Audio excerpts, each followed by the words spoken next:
I hear you. I didn't know you were going to come. It happens. That was the first problem. I know. I get it.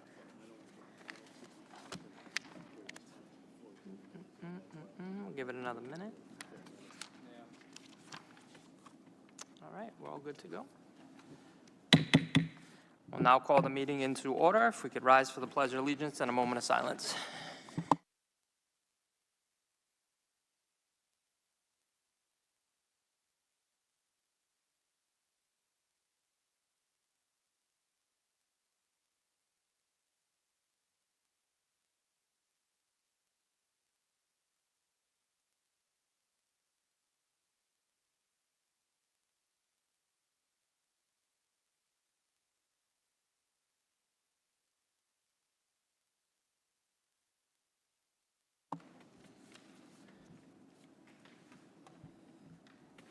First item. Public comment.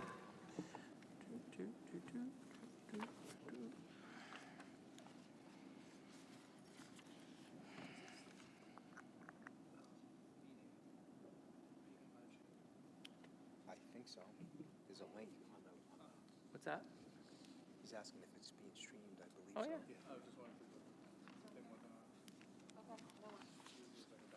No, okay. All right, so no public comment. Moving on to the next item.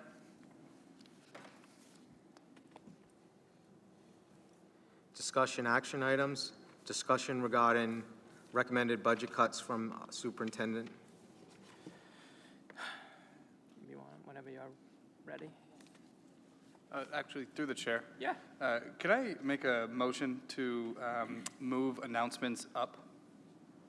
Sure. Yep. Is there a? All right. All those in favor signify by saying aye. Aye. Aye. Any opposed? Appreciate it. Yeah. I just wanted to make a quick announcement for anyone who's watching live that Sunday's Ice Cream Shop is currently hosting a fundraiser for the Myron Francis Elementary School.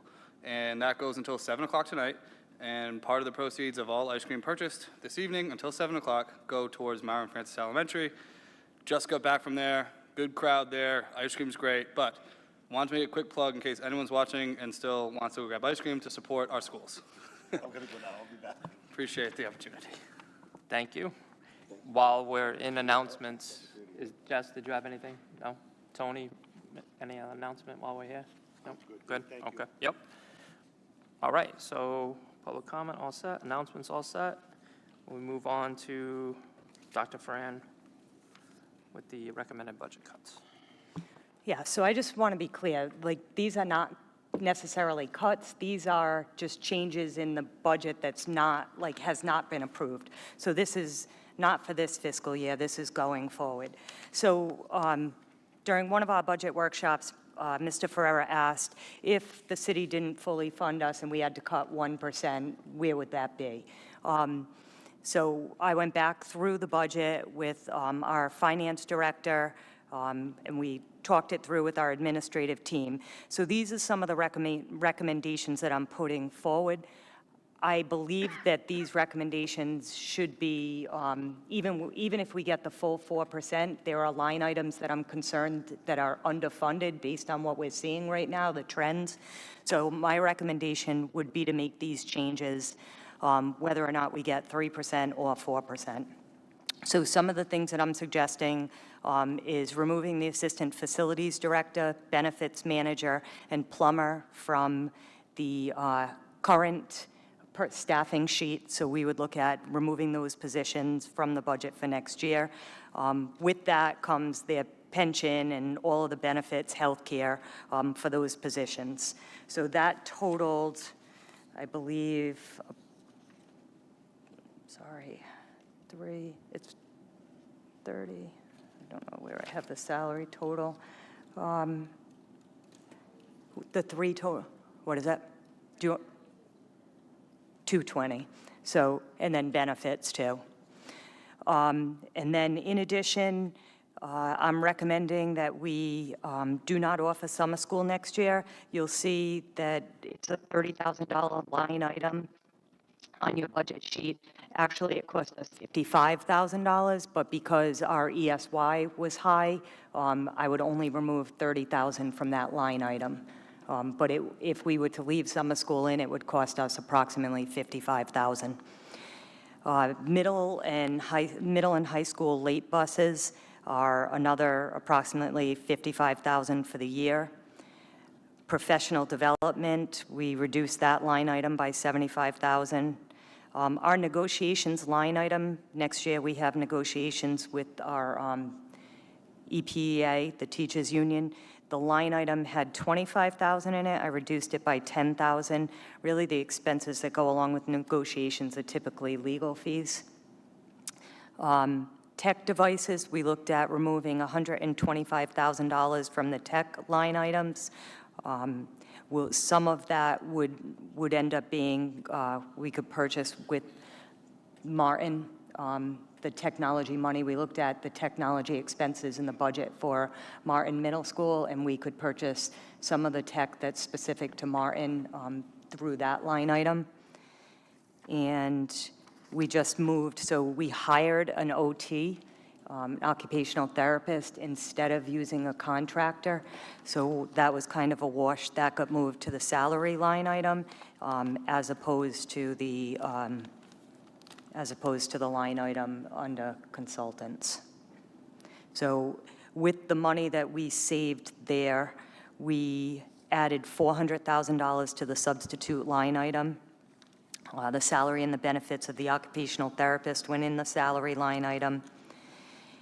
We added $125,000 to our healthcare insurance line item. Our finance director, Alex, had some concerns about retirees' health benefits in the next budget. We added $25,000 to the dental line item, and we added the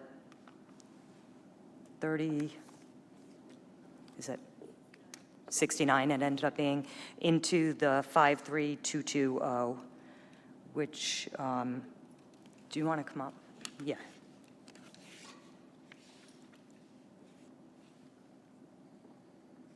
Which some of that, so we have some project aware money still for our BCBAs, our behavior consultants.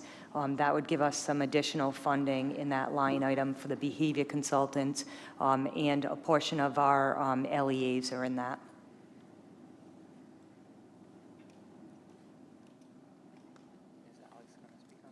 Is there, she came up, is there anything that I missed? I guess my first question would be, could you speak to the alternatives that are available to parents and children with regards to summer school? If we are eliminating summer school, what are some of their options? If we could just have that out there. For the Yeah, so public. we would look at, we did actually have a family that used an online program this summer. It would end up being at the cost of parents if their child had to go to summer school. There are also credit recovery options at the high school that students can do during the year to recover the credits that they're missing as opposed to summer school. And we could explore maybe through the Boys and Girls Club, possibly doing some middle school credit recovery, if that's an option, depending on, if we'd have someone to offer that after school. Thank you. Yeah, go ahead. Dr. Fran, would you project that by eliminating summer school and offering an increased amount of support during the school year, would that also come with an associated cost? No, so already we do credit recovery at the high school. That's already included. The summer program, if parents choose to put their children in it, would be at a cost to the parents. They would have to pay that online fee through Pearson or one of the other online programs. Is that something we've ever implemented in the past, the online summer school? So we had a family this year that did that, okay. used that as an option this summer. So And this again, is we something do- that's sorry. been available, like all along. They've had this option to do it We in the don't, past? it's not something that we typically say, you can take online summer school, but if we've had a parent that's come to us, we can approve the program for them to do it. Okay, so it needs But your it's- approval. Yeah. Okay. Yeah, we would approve the program for them to take the summer school class online. Gotcha. But again, the parents become responsible for that program. And when it's explained to them, they understand that it's their cost? When you, okay. Thank you. Yeah, and I honestly would hope that if students knew summer school wasn't an option for them, that some might attend some of the after-school sessions that we have for extra help at the schools, which we do offer a lot of after-school programs for help, and our teachers stay after school. So I think there are a lot of neighboring districts that do not offer summer school anymore. Summer school used to be self-funding, but a couple of years ago, there was a ruling from RIDE that you cannot charge for summer school. So we've been absorbing the cost the last few years. Through the chair. As far as the assistant facilities director, benefits manager, and plumber, are we just putting a pause on hiring for those positions, or are you? So I'm removing them from the budget for next year, Okay. so that those salaries and benefits could be reallocated to the other line items. Actually, almost all of that would go, all of it plus, would go into the substitute line item, which right now for next year, we have budgeted at $1 million, but we've already spent 1.25 as of August. So, it's out of our control. I mean, we're starting the year with multiple FMLAs, which means, in many cases, we're paying both the employee and a sub in that classroom. So, I don't know what next year will look like. This year is the highest we've ever spent on substitutes. And again, some of that also is some professional development. I mean, we had to get all of our teachers right to read, professional development. In the legislation, you can't ask them to do it after school. So some of that took place during the day. Again, it's an unfunded mandate through the Department of Ed, but it was required by legislation. So we needed to comply. We won't be offering much professional development during the school year this year. So hopefully some of that, but that's not the bulk of this.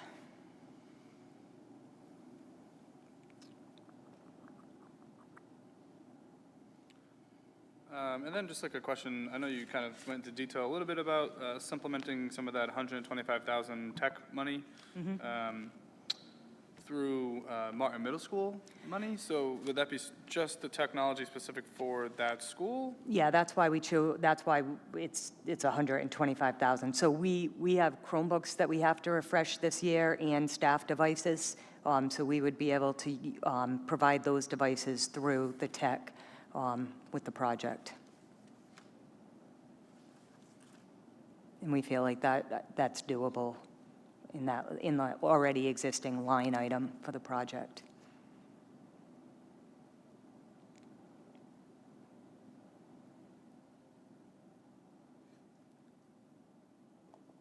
Just a question, please. Sandy, this is, if the city gives us the 3.5%, or is this working towards anything about the $400,000 deficit we have? Are we gonna? So that's a misconception. We don't have a $400,000 deficit. We have a $400,000 line item deficit on the substitute budget, but we're not running a deficit right now. And the reason that we brought it to you is because we're going to be very close. And that's why we have to watch every dime of our spending between now and the end of the year. There's line item deficits, if you look at the budget, where we budgeted 800,000 for substitutes and we're at 1.25 million. If you look, there's a deficit in that line item. But if you go down to the end of the financial report and you look at overall right now how much we've spent and how much we still have, we're not running a deficit total, but we're very concerned that we're going to be close. We only had a $50,000 surplus last year in a $99 million budget. And even the year before, it was very little of a surplus. So every year, we're teetering right on that line. But this year, like I said, we have some line items that have gone over the budget that we're concerned about. But we're not out of money right at this, we're not running a deficit right now. the possibility exists at the end of the budget, if we don't tighten things up and see if we can control some of the spending or make some cuts that we didn't plan on making, that we could. Does that answer your question? And then as far as the first part of that is, I would suggest that we make these cuts, and they're not even cuts. I would suggest that we make these adjustments to the budget that was presented no matter what. When we go to the city, we're still going to ask for the full amount, but we've reallocated, sorry, I have my back to you too. We reallocated the money to different line items that we were concerned about. So I'll be the first to go on the record saying that I am not comfortable canceling the middle late bus transportation for the entire year. I know that you and I had that discussion. My compromise would be cutting it until November 1st. But again, I'm just one voice, but I struggle with that, with kids that are in band and athletics, and having a son who benefited from that bus when he was in the gaming club. I'm having a hard time with eliminating that for the year, so. Do we have numbers for the amount of students who ride the buses and how many buses we have? it's for the late buses? Yeah, So from last year. it's three buses. It's an after-school bus every day at the middle and high school. So it's three buses. They're about they're $100 a day. As far as numbers, it's hard to say because I think it It's not every depends, day, though. one on the season. Isn't Sorry? it, I'm sorry, isn't it 4 days a week though, not 5? Yeah, 4 days a Okay. week. So I believe it's 4 days a week. I don't think it runs on Friday. But the numbers vary, right? Depending on the day, depending on what's going on after school. Some days is band, some days is chorus, some days is sports. So like, and the time of the year, you know, Or we like, could get an average number of students. I don't know that, I don't think we track. No. No, I really don't think we track late bus usage. I mean, I think probably at the middle school, the usage is more significant, because like athletes at the high school don't take the late bus. I think it's too early, but I Yeah. could be wrong. I can double check. But, I'm just asking because I really haven't seen many people get on the late bus at the high school, but I mean, Yeah. maybe we could look at, where it's more necessary and decide that. And I agree, if it's being used, it needs to continue to be used. If students have no other alternative of getting home, and if buses aren't available, don't we have vans that belong to us? yeah, but we'd have to pay someone to drive them, Sure, it would be cheaper than, and it would be all over the city. I don't know who we'd get to Just an drive. idea. Yeah. it's I don't an know. out-of-the-box idea. I Yep. mean, I'm looking at from July 6th of this year to August 25th of this year, our substitute, I mean, we're definitely going to need that money. I mean, we're going to need that money somewhere.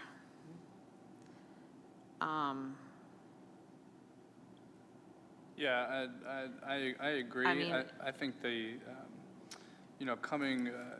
speaking with a lot of parents from, the Rumford community who have children at Martin Middle School, I think that the after-school programming that I'm aware of is really heavily appreciated. And I think that, there are challenges with the late bus being, like you're saying, it's one bus. They're dropping off kind of all over the city. There's a long duration of time folks are on there. But I think it would be putting our communities at a major disadvantage and taking away some opportunities that I'm certain that Martin and Riverside and East Providence High School are providing. I do think that, Dr. Fran, this is extremely challenging task, and I think what you put forth in front of us can make a lot of sense. But I think that late bus is extremely important. In terms of professional development, I know you mentioned it would pretty much be having it so that we're not providing. Is it any professional development, or are we just cutting professional development opportunities? Like, are we minimizing the opportunities for our teachers to have PD? Yep, so we would we try not to host, as much PD during the day because of the substitute line item. And it would be, in a lot of cases, voluntary if you wanted to come after school. And we use the PD days to offer PD.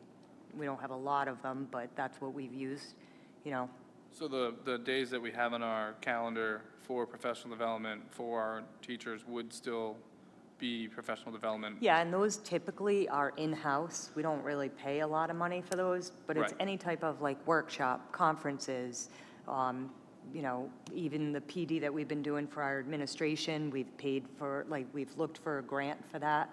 We've applied through the Rhode Island Foundation, and we're looking at other sources that we might be able to fund leadership PD.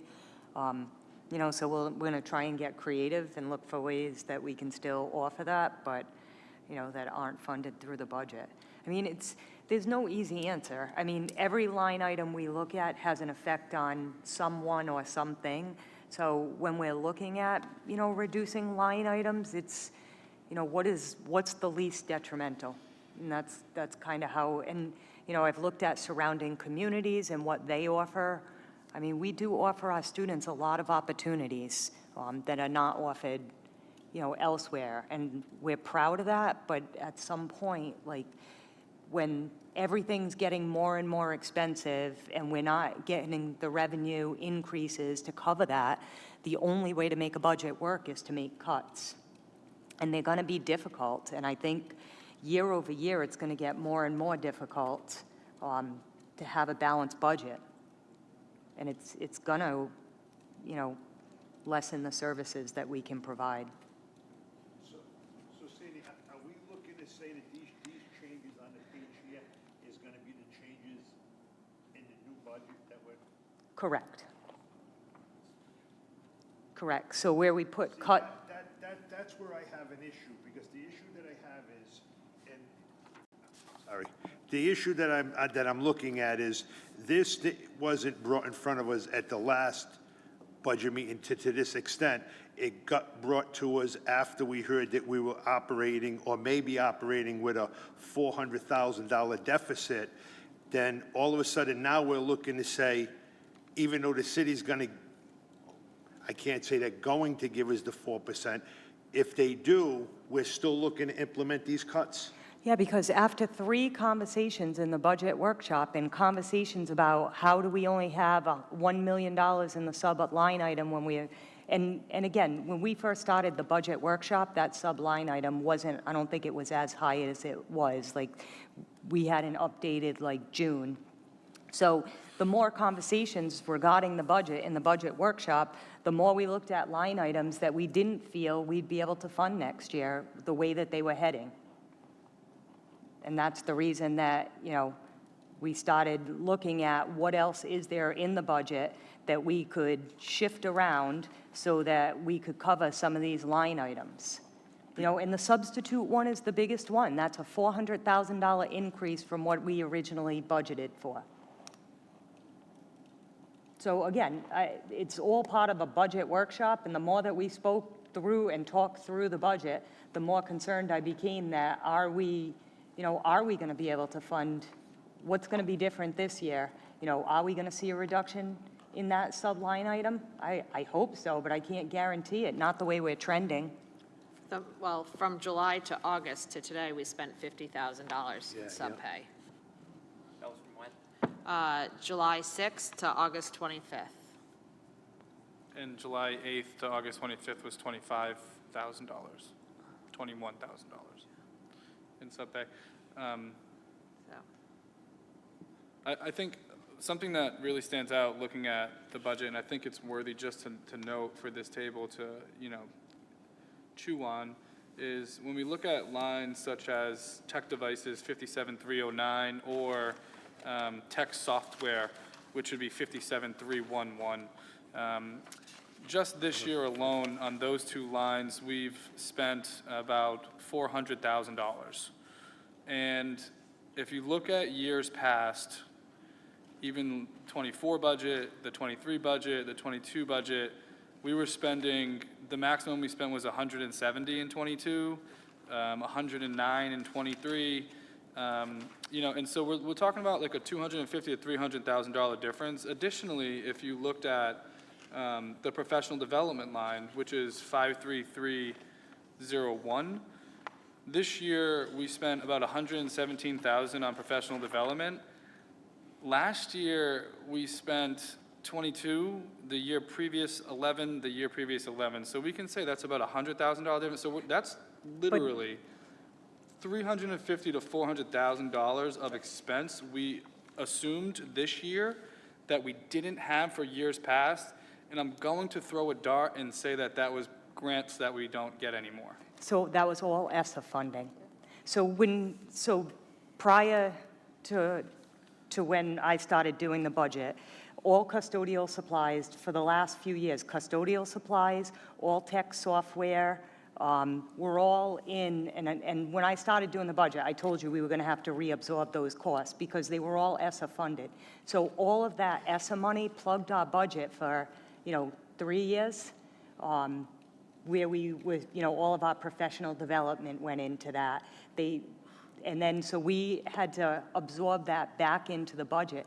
We were probably spending close to $1 million on tech software when we had the ESSA funding. We've pared down a lot of our software. We've looked at the function of every piece of software we used. We cut out anything that looked like a duplicate. We've said no and gotten a lot of pushback on some of the tech programs that we can't fund, but we've cut that line item way down. So yes, a lot of that, and then again, we lost $350,000 in federal funding this year. So even though we got a significant increase from the state, it's also offset by the $350,000 we lost in title money.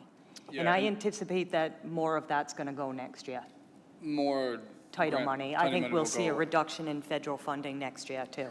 And I think it was, I appreciate you pointing out, because it's line 56219, which are custodial supplies. This year, we've spent $200,000, and over the past 3 years, we've spent zero. Right. So just with those 4 line items alone, from grants being removed from this budget, we've, assumed about $500,000 to $600,000 of expense that we weren't paying in years past. And so while, yes, the city has been extremely supportive of providing Yep. this district with maximum increases, there's like the challenge of the money, because we have to pay that now out of our own pocket, which were funds that we were receiving that have gone away. And so it's not necessarily to fault of anybody. I think it's the unfortunate circumstance, and, again, appreciating, this proposal of cuts. But in actuality, Dr. Friend, it seems like on this first page that there is like $762,000 worth of cuts, but then it's just $762,000 worth of adds. So it's not necessarily like removing any money from the No. budget. This is just reallocating funds to specific line items so that they look more in balance. Correct. What about that $400,000 to $600,000 that we just kind of collectively outlined? What about that money, right? Because that would almost tell me that we need to start taking money out of this budget, expense-wise. Like those, we're still going to have to spend money on custodial supplies. We on did text- this year, though. Like, that's Next- included in the current budget that we're. Okay, yeah, So you're you right. see that, so that, we got that back in last year, I believe. And that's. So in order to do that, we cut And that's 15 with the, positions but last that's with year. the confident projection that we are going to be $1 over in revenue this year. Because if we are thinking the inverse of that, that we're going to be short, then this will not work. Because this would make us short the same amount of money next year. We're always pretty much, it almost feels like we're on like this trend where Yeah. we're going to be chasing the amount of money we lose in grant funding is going to be the amount of money that we are going to be short on Or cut. or cut. And so, And but- we did cut. We made cuts. We're probably down another 6 positions this year over, what we cut 15 last year, and we're probably down another 6.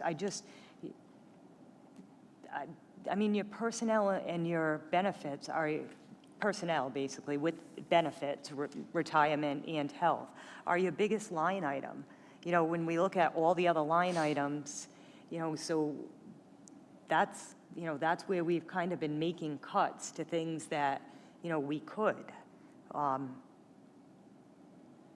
Yeah, I mean, and it's a great challenge because, you know, a substitute teacher salary line item is unpredictable.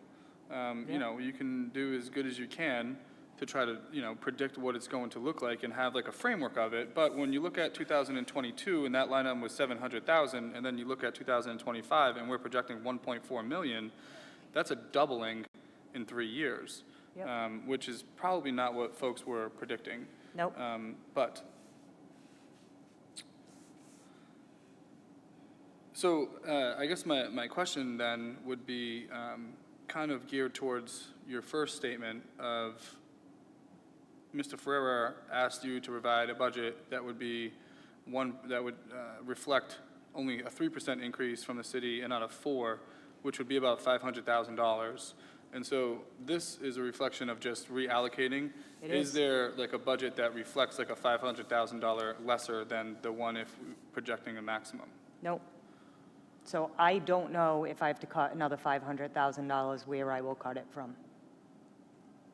Well, the question, well, thank you for it, but the question, Sandy, that we have is, right now, we're looking, well, now, I don't know how to word it, because the finance director said we were looking at a $400,000 deficit. You're saying that we're not due to No, numbers, that's not what was said that day. That's not what it was said? So No, what was said was, we are watching every bit of our spending because, I think that was what was relayed by some people to the public, but that's not what was said in the meeting. What was said was, you know, we have to watch every bit of our spending for the next 2.5 months, because if you look at the line items, there are some line items where we're running a deficit or where we've overspent, like the substitute line item. I use that one because that's the biggest one here, right? There are other line items that are underspent right now. So what we hope, you know, is some of those underspent line items in the end will make up for the overspent line items, right? That are, so, but it's not, right now, currently, we are not running a deficit. If we were running a deficit, you'd see a negative balance at the end. We're not. We've spent, as of August 25th, we've spent $81,543,614 of our fiscal year 25 budget. We have $999,396,962. So for 2 months, from August 25th to October 30th, that's what we have left, approximately 17 million, just under 16.8 or whatever it is, we have left for the next 2 months. So with payrolls and everything, like, we hope that, you know, there might be a little bit of money left in each line item that will cover some of the line items that were overspent. But we wanted you to know that we are close. You know, Craig typically would say, like, it's going to be tight, it's going to be close. Like, that's where we are. It is, again, last year we squeaked by with $50,000. You know, this year it could go either way, you know. Again, some of it's just completely unpredictable. You know, we don't know how many students right now will end up in an out-of-district placement in September and October, or what the difference is, if that line item might have a little bit of money left, or that line item might be over. It's just unpredictable to us, some of the things. We have new registrations every day. We have students coming in that, you know, have medical needs that weren't anticipated, might have a one-on-one assistant that we didn't anticipate, so it's just, you know, the last couple of months of the budget are just uncertain. And so we're trying to watch any, you know, we're trying to watch any spending that we can. And just the craziness of the budget is that, you know, we'll get, let's say it's a tech program, we get a bill in September for the year, but for us, it's really only September, October for that budget. And then the rest of it would be in the following fiscal year, but it'll get credited to this past budget. So we're working on some of that too with some of our vendors to let us go November 1 to November 1, which is aligned to our budget year. You know, so we've done some of that too. But it's challenging because your grants go July to June. Our fiscal year goes November to October. But a school year goes, you know, late August to June. So we're just you know, we juggle a lot with the way that the budget is. But I respect that, but I'm gonna stand firm what I believe that I heard, because not only did I hear the word $400,000 deficit. To the line be- item. Because Jess actually said all the years she sat here, she's never even heard that word uttered. So that Right. word did come up, so it that. did. We said we have the possibility of running a deficit the way that we're spending. We didn't, Right, and I agree with you. And then Yep. my question was, could you give us 3 or 4 items that we would have to adjust or cut to fill if that came true?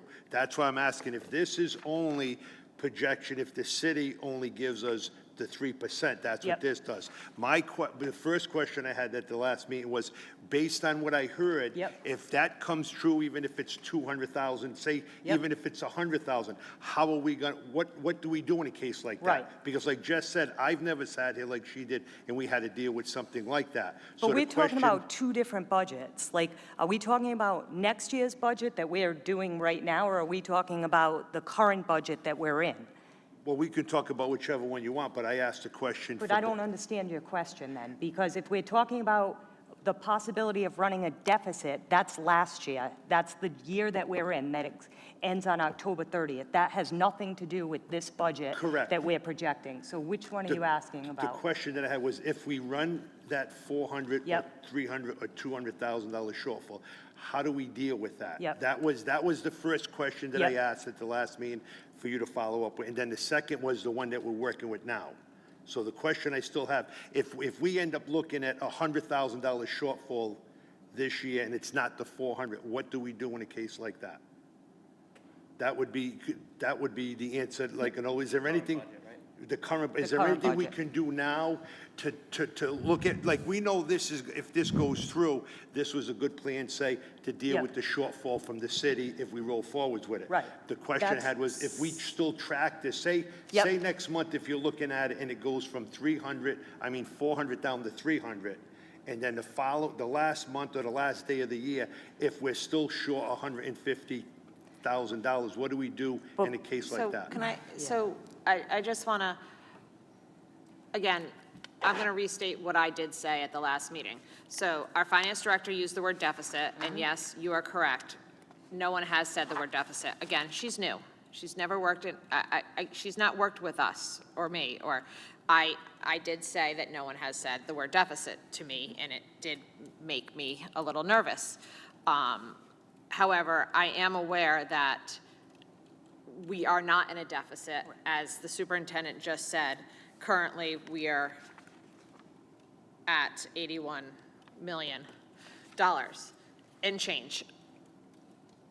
If we are headed that direction with the 17 million that we have left, based on the projections. Now, we've already cut buses for after school, right? Those are already done. I saw the notice in my so I already know there's no late buses because I read the pamphlet now that came until home. November. Right, so that is a little saving of money. We've already asked teachers and principals not to spend excess money that's not necessary, so that's a little bit of saving money. Yep. So we're already trying to do our best to save money.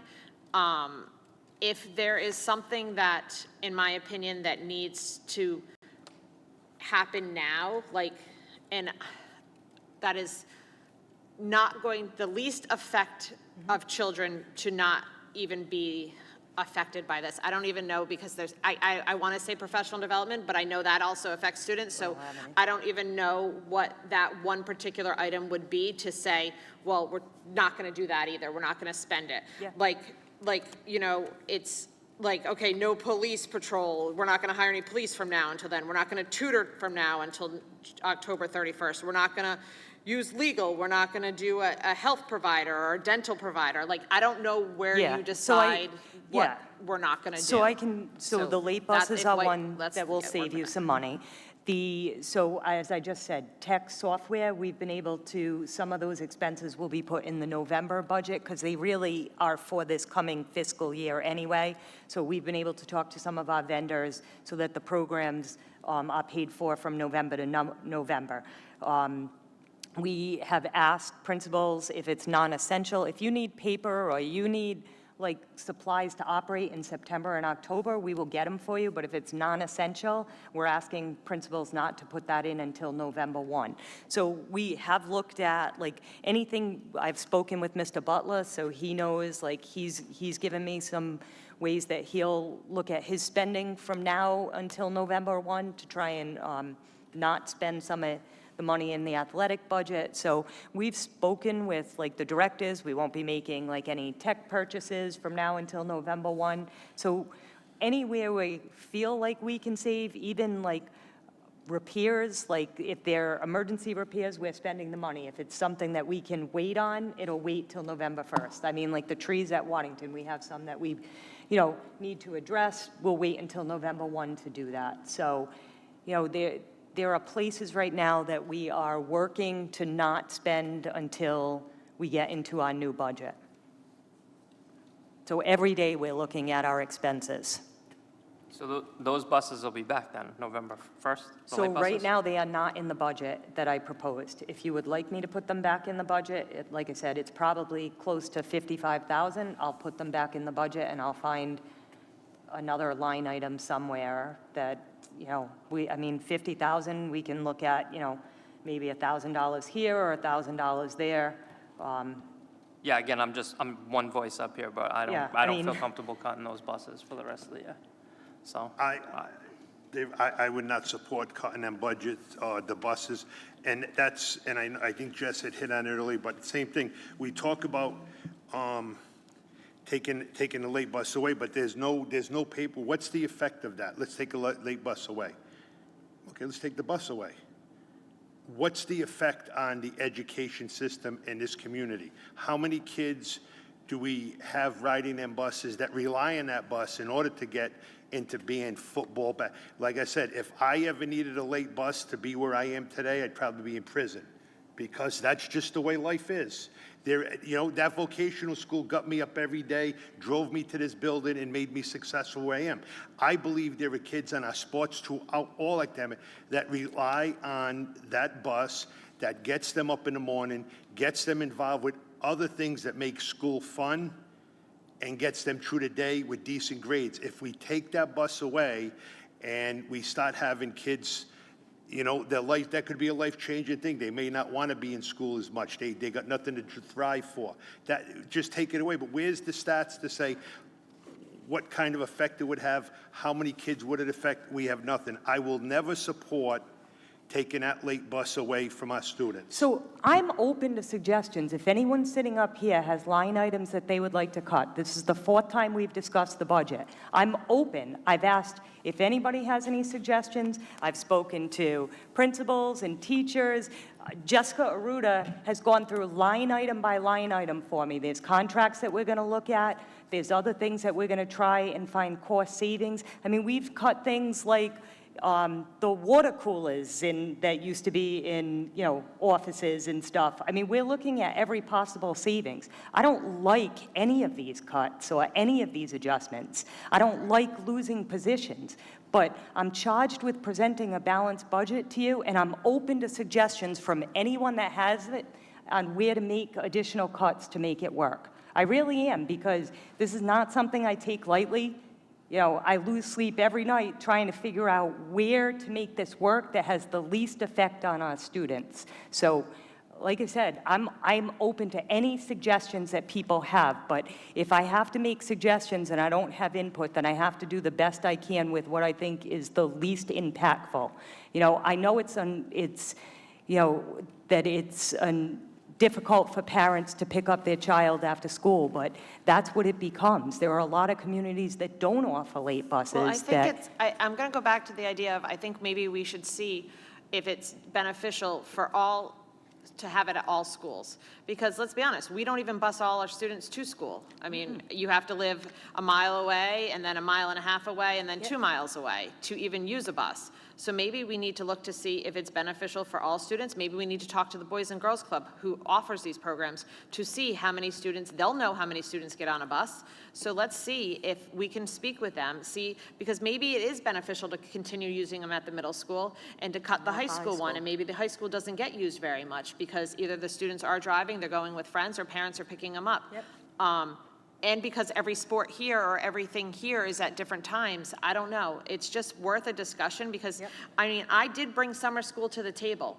I said, cut it. I am one of those people who, I don't think it's beneficial to the students. I feel like it's not necessary. I think if a student is missing the work during the school year, you don't make it up in 5 weeks, 4 days a week, 2 hours a day. I just don't, and so I'm willing to continue to start bringing stuff to the table. I just actually don't anymore know what else to bring. You know, I'm also hoping, so a lot of our out-of-district placements, Strides opened up in the old St. Francis, so we've brought a lot of students that were outplaced in different places back into the city, so that's, hopefully will be a savings in transportation.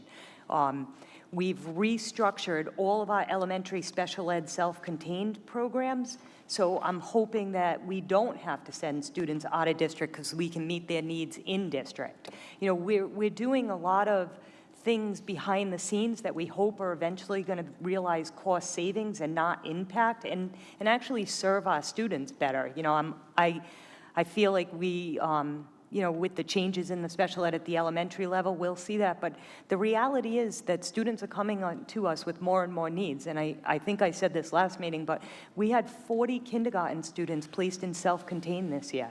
And we've had additional ones register since then.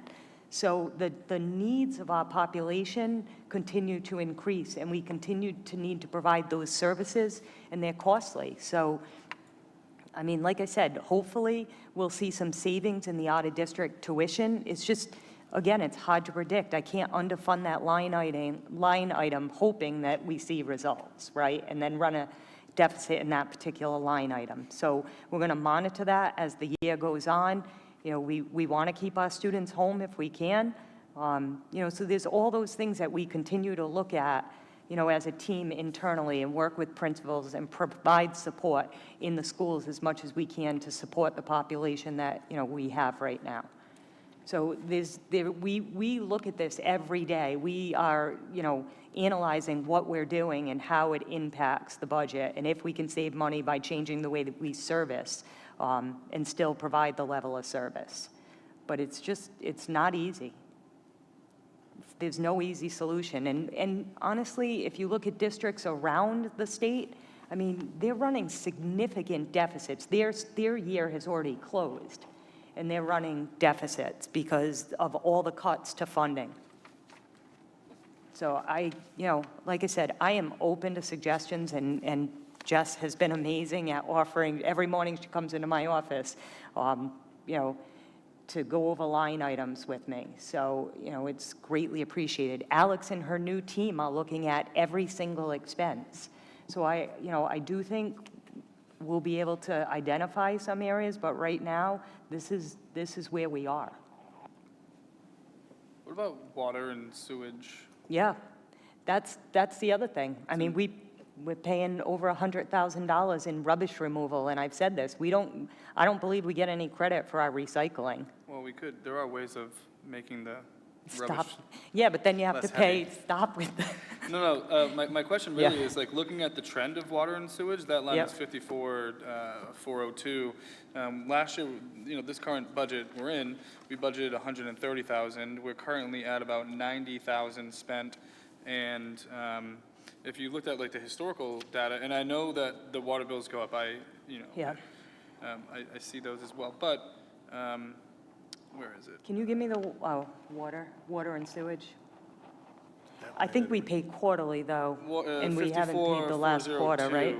54,402. So, I'm just thinking historically, 88,000 last year, 117 last year, 98 the year before, 108 the year before that. It seems it's a little, not as linear, but I mean, if we're looking to see where we're putting back the late buses? $57,000 for the 4 days a week of transportation with the 3 buses at $100, then that's kind of how Dr. Fran and her team will have to pick at it. $10,000 here, $5,000 here. What can you kind of try to slim into to make it, bring it back? I feel that I would love to see some more accurate, data of like students using that bus. As I said, talking with just folks in my community, I know that there are a lot of folks, especially at the middle school level, who, some of them I'm thinking of right now are currently at the high school level now, and they're pursuing even deeper the activities that they were doing, at middle school. So, those opportunities, I think, are really important for our students to have access to. Yeah, and I have some families at Riverside Middle School who are going to be impacted greatly by the late bus removal. Totally. And they've made that abundantly clear to me, so. I mean, I think the challenge really is if we look at what we have remaining, as, Jess pointed out, what was that number, 18? 17 million, I think. Yeah, 17, the difference, it's like 81.5 to 99.3, so it's 18.9-ish. Like, the differences of the salary line items are like 15.2 million for everything in the 51,000, 52,000, 53,000 series, which are pretty much like we can't do anything about, plus $2 million of transportation. So that brings us to like 17.2. And so then it's like $1.7 million remaining in our budget that are not hard fixed costs, right? I mean, of course, they're still going to be fixed, but not that hard fixed. And that's, I mean, we do anticipate, like, I don't know what next year will look like. We do anticipate a significant number of retirements this year. So hopefully, the salary line item will come down at the end of the year. But again, like, that's just, like, anticipating that. Right. We've, There's no way you can put a- we've heard that there are going to be many retirements. Like, we've had conversations with people, but we've gotten one letter so far of a person that's retiring at the end of the year. So, but that comes with the caveat of we can fill those positions with teachers that are on the lowest steps, which, to be honest with you, we really haven't been able to do that anymore, because if you have a math, science, or special education position, you're typically taking from another district, and it's been a teacher on top step. So, where you used to be able to save on that salary line item by hiring people at lowest steps, they're not necessarily out there. So I do think maybe that salary line item at the end of the year will be a little lower next year because of the retirements, but again, like, I can't figure it into the budget because I can't predict it. If we see it at the end, then great, but I can't lower the salary line item from what it is right now, guessing. Of course, yeah, and that's a double-edged sword too, because as some of those teachers who retire, that might be good on a budget statement. However, that's going to Yeah. have, the negative effect of in-classroom teaching and like those experiences for the Yep. students that they provide. So, Yep. it's a tricky one, but. Yeah, I mean, we can chip away. If you want the late buses back in November, I can chip away. I mean, it's $1,000 here, exactly what you said. Maybe we take, $5,000 from the water line item, or, we take $1,000 from postage. I mean, I can chip away. I do like to just make it clear that the summer pay was budgeted for $100,000. And as of today, we are at 153. Yep. So $53,000 had to come from somewhere to put that in there, already. Yeah, I actually, thanks for bringing that up, because I lost that thought I had, because we're talking about just taking a 30,000 reduction, so maybe you could just walk us through that really quickly. 30,000 in my mind would have been all of summer school gone. No. But that's So- not the reality. So we spent 80,000 on ESY, which is required. So, and we spent another 50, which probably it's a little more than that because we hadn't had all the invoices, but another like 55,000 in middle high school, summer school. I had to leave, because 80,000 is not enough to fund ESY, I had to leave some of that $55,000 in the budget to fund ESY. So that's why it was only a difference of 30,000, because I couldn't cut the budget, the full 50,000, and adequately fund that line item. Because you just said it was what? 150. 150. So I left, I think, 100,000 or 80,000? You left 80,000. 80,000. But we definitely went over budget. Yep. And again, we can't predict how many students necessarily end up in ESY over the summer. And that's more than double what it was last year. And again, summer pay was also previously in ESSER. All of summer pay. If you look back historically, you'll see that there's been significant increases when we had to get it back in the budget.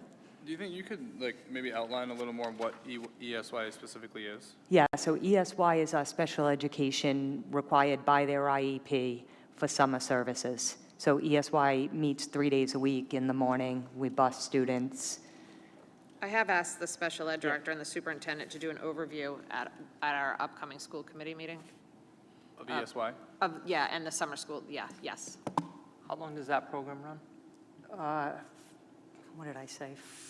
4 Those weeks? transportation costs are built How into many? our contracts? Four, I think 5 weeks, 4 or 5 weeks. I can look it up, but off the top of my head, And then that I think program it spans started- all grade levels? yeah, pre-K to 12, And summer school only spans middle and high school? correct, And then is there any, pre-K. are there any Well, revenue pre-K line items that going help into K. support either ESY or summer school? Can you say that again? I'm Are there sorry. any additional, like, revenue line items that help support that? Any, like, grant funding or any other dollars that come in? No, specifically for those programs? I don't believe that that's covered in IDEA. I think we pay for ESY out of the budget. The only thing that we do get would be any kind of Medicaid. Medicaid Yeah. funding back from participating vendors. And here's the other expense, like somebody asked me this, I'm not sure who on the committee, and I don't know whether it was at the meeting, but you asked me about state-funded pre-K. We spend about $500,000 out of the budget for state-funded pre-K. So initially, the pre-K was supposed to be fully funded. It is not. And so we're spending about $500,000 to cover the shortfall that we get in pre-K. And they give you a certain amount per classroom, and so as salaries go up, that amount doesn't cover the salaries anymore, as like when we first initially took on state pre-K, the salaries were fully funded. Every year, salaries go up, and the classroom doesn't get funded. We did get a bump last year, I believe, slight bump, but still doesn't cover all the salaries. And the same thing with IDEA. In the past, we've been able to put, multiple salaries in that grant, and as salaries go up, we have to remove some of the people that are in the grant, which then increases the general budget. So it's not only losing the money in the grants, it's that also the grants aren't increasing in some cases, but the people that we had in the grants, their salaries are increasing. So then you have to absorb that into the general budget. So there's just so many things that are factoring into, why it gets hard to just meet the basics. And we still do really well. Like, we still have full-time social workers, more than one in a lot of our schools. We're still, we have interventionists. Like, a lot of the things that other districts have had to let go of, we're still hanging on. And I hope that we can continue to fund those, because, they're why we're seeing students move. So, but it means cutting in other places, the non-essentials. What about line item 54,312, which are maintenance? On the old budget, it would just say general, but on the 2026 draft, it says service contracts. And I'm just wondering, essentially we spent $84,000 last year. This year, as of Tuesday, it was $38,000.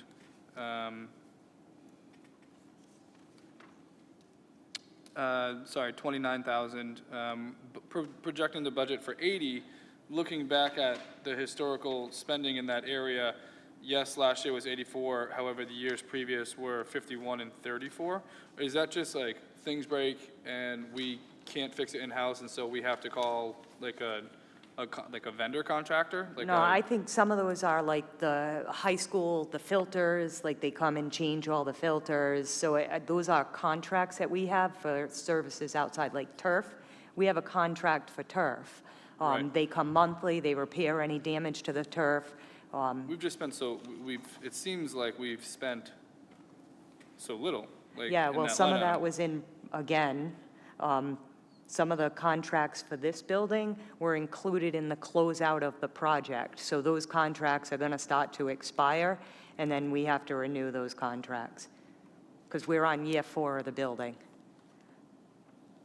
Well, then I'd be really curious to see the detail as to why in 2024, we've spent, 2.5 times what we spent in Yeah. '25.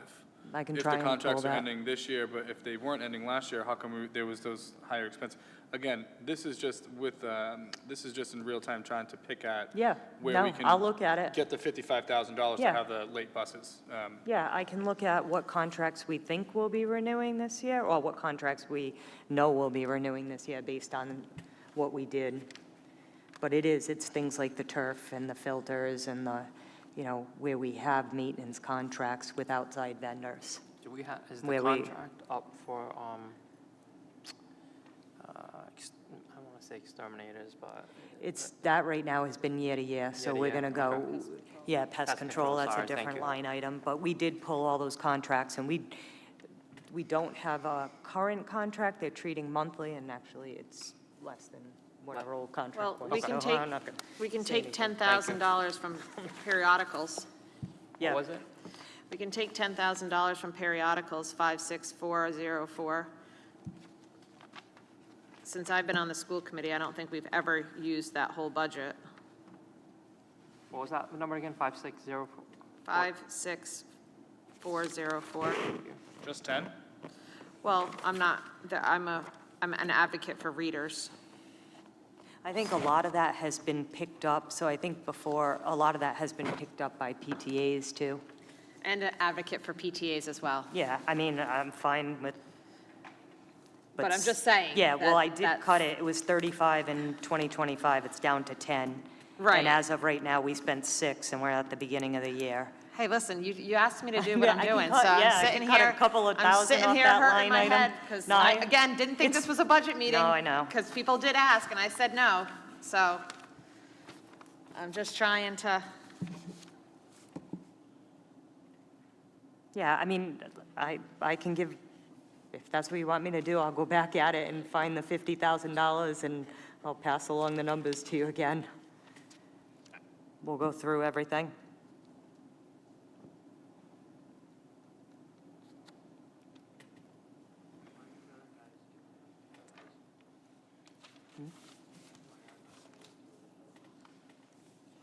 I don't know.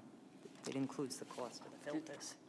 Is there any other questions on where we're at now? No? Okay. Tony, we'll move on to the next item.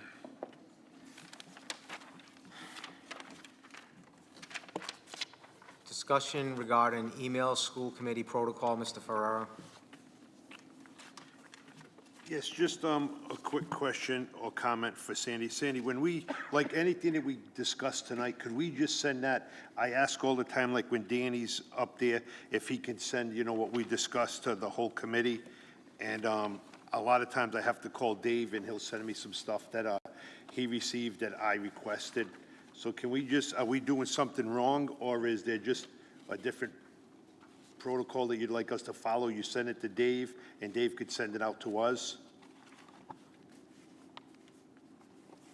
I'm not sure, because typically, you all asked for stuff last meeting, and we had written it all down, and then I sent it to everyone last meeting with, like, all of the questions that you had. So I'm not sure, like, what you're referring to, like, and sometimes, I will say, like, it's helpful sometimes if the requests come to us in writing, because we're in the middle of a conversation, and then somebody says something, and I don't always catch it because I'm involved in the conversation. I mean, Sharon has tried to capture everything that everybody asked for, and then we go through it the next meeting so that I can definitely follow up on it. But if there's specific things that you want, if, I'll say, if somebody asks me a question and they are the one that asked me and they copy the chair, I respond to whoever's on the email thread. That's typically how I do it. So if the committee decides that the committee wants everything that gets a question, No, what I mean, like when Danny's up here, there's a Yep. situation when, when he says, okay, we're gonna start it at this date, and I say, Yep. okay, can you just send us all the date Yep. that we're gonna start and finish it? It never materialized, so I gotta stop to put that in writing when I verbally tell them at a public meeting. or Well, anything? we'll have Sharon try to record it, but he's standing up there at the podium giving a presentation. It's hard sometimes to capture what, and the conversation goes back and forth sometimes, so sometimes it's hard to Oh, capture. no, I just have I difficulty agree with that, but sometimes. it's question and comment, so when somebody asks a question, can you write that down? I feel it should fall on his realm to say, okay, within the next 2 or 3 days, I'm working on these contracts, here's the start date, here's the end date, and let me send it to everybody. If that's an issue, then correct me on how you guys would want it done, and I will do it that way. But I'm thinking, he's up here under Yeah. that preview to say, question and answer, it's stuff like that. I know Yeah. usually when I ask you a question within minutes, we get a response from it. Yeah, most sometimes of we the just time. miss it. I Yeah, don't yeah. think nothing's intentional. Sometimes Oh, we no. just, it's hard to track, like, Oh, yeah, what no, I'm everyone not is saying it's asking. intentional, Sandy, Yeah. but as we're all working on different things without that certain little bit of information. Yep, we'll you know, make sure. On that there. Yeah, and there, just so you're aware, there are instances where, like, say Tony will request something, Dr. Fran will send it to Tony, CC me, and then I just end up forwarding it to the rest of you guys, which is not an inconvenience. It doesn't matter to me either way how you guys get it.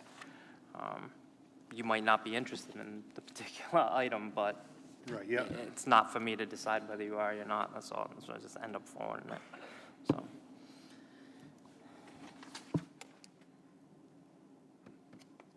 That was it, Dave. That's all I had. Thank you. Thank you. Next item, please. Update on all paving work for schools, Mr. Ferraro? And Sandy, this would be like another, just for instance, I mean, although I think came down to the last Yeah. hours, but, and then we get there's no other updates like the sidewalk, the curb, and at Hennessy. What are we doing with that? We approved $480,000 for Right. paving, and I have I the think dates. basically there's $137,775 spent so far once we pay that bill. What happened to that whole project? In It's other words, due by, it has to be done by June 30th.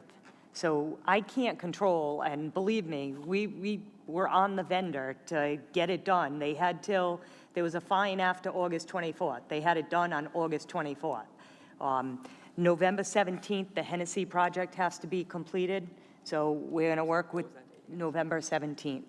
So we're going to work with the contractor to work around, like, the school situation. It's not ideal, but you know what it's like trying to get a contractor on a site when they're, so, I mean, Danny pushes, he calls them, he's on them all the time, but we can only control what we can control. So the deadline for Hennessy is November 17th.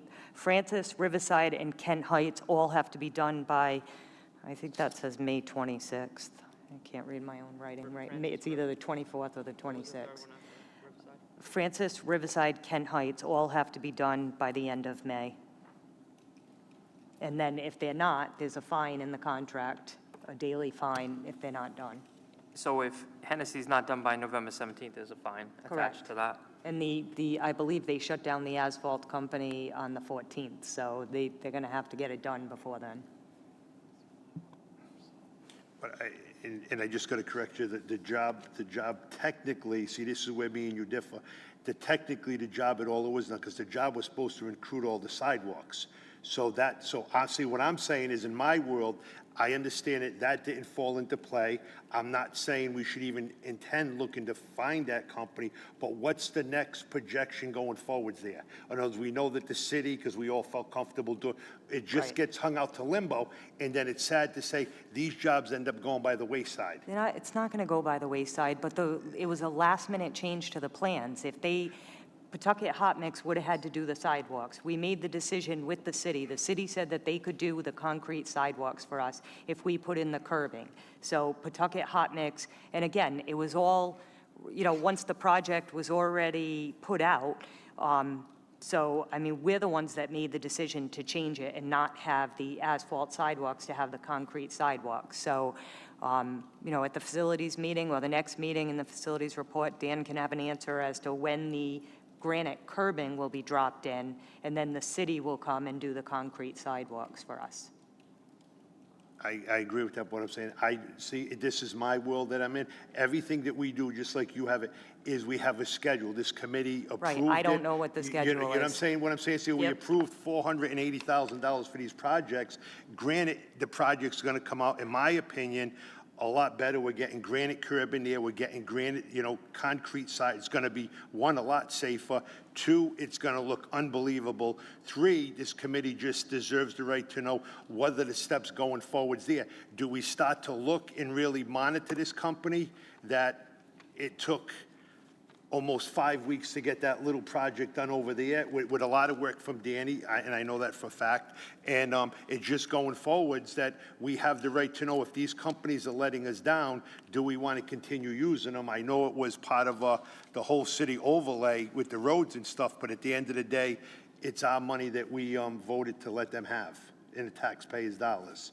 So I just want to make sure if that project, like I had talked to Danny about it, I would like to see it rolled into the next school vacation, because I wouldn't want them ripping up sidewalks and everything during school time. This is the only thing that I'm trying to say, could we get some enlightening if that's the plan that we're looking for? Yep. Because there's no way we could rip them sidewalks up and stuff while school's open now. I'm thinking, try to work, see if we can get that on a week that school is closed, whatever the next week we come up, or get the contractor in the city to see how that's gonna work out. Would that be Christmas vacation? I don't think you could do concrete then, can you? Thank- You can't pour, can you? I don't think you can pour concrete in December, can you? Sorry, my mic's not on, apologize. Can you? Can you do that? Yeah, Concrete? I don't know. I think Lynch is open on Wednesday, so, but they own their own, see, the advantage of using these guys is they have their own hot mix plant in Pawtucket, so if they need anything for that, they could do it. But concrete and stuff, we pour that all year long. Okay. Absolutely, yeah. So then we'll work with the city to find out what, we just need to get the granite curbing installed. That's what I'm saying, and like I'm Danny saying, will know that. I we- haven't, honestly, Right. my No, focus no, has I been respect opening that, Sandy. schools. No, I haven't followed up No, on I the respect that, Sandy, sidewalks. but like I said, it's Yep. just that I've seen little projects in my eyes that should have taken 30 days that we dragged out for over a year. Yep. This is a decent-sized project, and with all the little ones running around, it turns it into a real, coordinated effort that I just want to make sure we don't drop the ball and start that with the kids, in the air and all that other projects that they cause. Thank you. Thank you. Next item. Oh, that's me. Yep, so real quick, just making the appointments to the teacher contract negotiation team. I'll be appointing myself and Tony DeSimus to that team. That contract is obviously a little further down the road, but just getting that out of the way now. So, thank you. Next item. We already did it, so. Yeah, so are there any announcements that anybody forgot? Because I know we shifted that over, but everybody's good. All right, I will now entertain a motion to adjourn. I'll make the motion. I second. All those in favor signify by saying aye. Aye. Aye. Any opposed?